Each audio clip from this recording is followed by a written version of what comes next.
So ito guys yung nabili naming DA17B.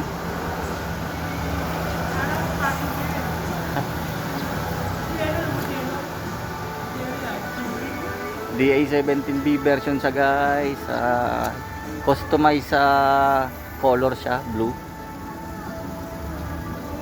May roof rack kasama, kasama dun sa builder.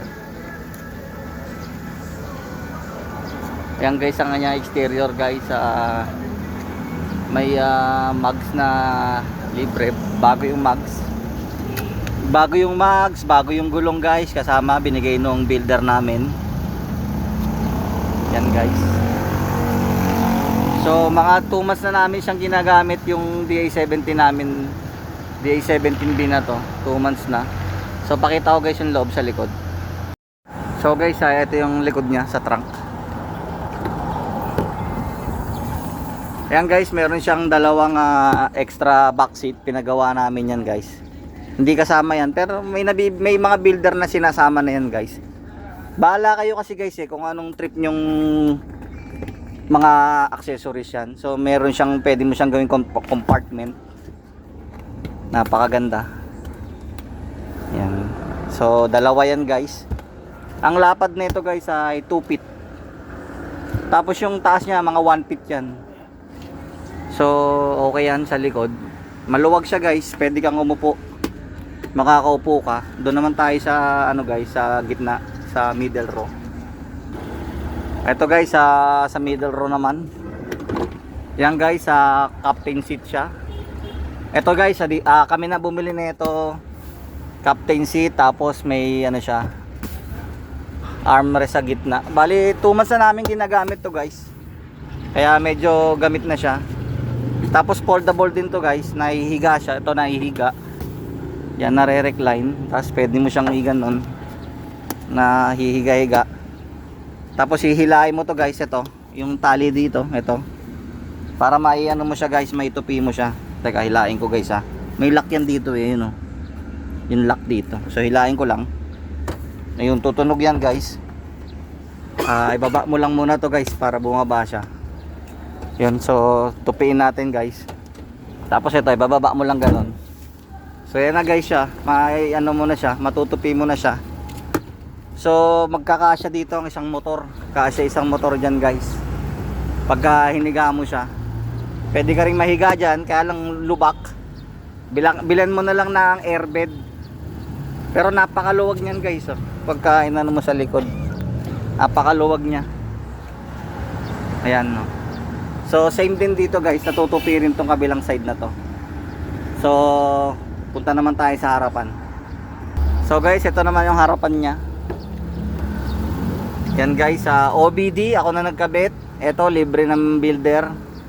Odometer is 55,563. Nakuha namin to ng 52,000 plus. Ito guys, LCD kasama sa builder, bigay na. Ito kasama rin to. Tapos yung Tiptronic nakalipat. Normally nandito yan guys sa kabila. So yung mga bagong labas ng builder, nililipat na nila dito, tinatama na. Ito AC control, may fan 1, 2, 3, 4, malakas guys.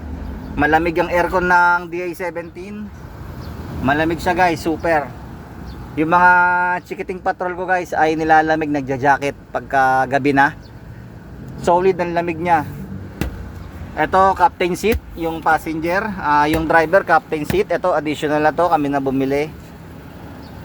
So nare-recline din yan guys. Ito fully reclinable yan, nai-slide. Ito dito, nai-slide. Yan, nai-slide siya, usod-usod. Same din dito guys, nauusod. Tapos may ceiling. Tapos ito guys, binigay na lang ng builder namin, libre na. So okay na rin guys, malamig siya guys. Pagka nag-blower yan guys at nandito yung mga chikiting patrol, nilalamig sila, gawa ng malakas ang hangin. Automatic brake pedal, gasolinador, at ito yung baki-baki conversion guys. Baki-baki ang ano pinalagay namin.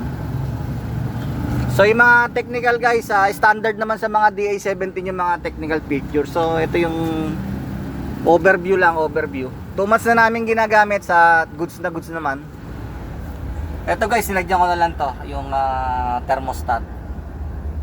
So, ito ang ano niya, hazard.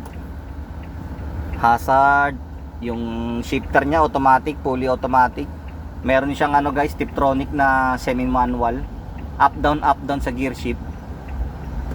Aircon on off, tsaka yung dehumidifier ba 'yon? Ang windows guys, auto fold yan. Auto fold.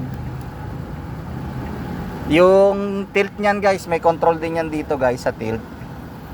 Pwede mong i-tilt. Windows, power windows, lahat. Ayan, power windows. Fully power windows, pati yung sa middle row. All in all guys, wala naman ako masabi sa kanya. Goods na good siya guys. Swerte yan guys sa unit tsaka sa builder kung maayos yung makukuha yung builder. So okay guys, good luck sa mga bibili ng mga DA17B or mini wagon dyan guys. Good luck sa purchase nyong unit. At sigurado guys mag-e-enjoy kayo guys ayon sa aking experience. Okay na okay siya guys.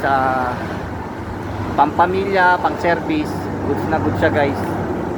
Wala akong masabi. Ewan ko guys kasi first time user first time na nagkakotse kami. So di ko alam yung magandang standard baga ng kotse. Pero sa first time na bumili, not bad.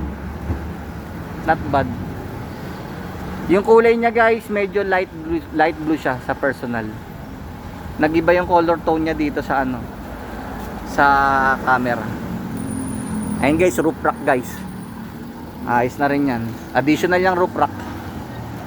So all in all ay good siya guys. Okay guys. Alright.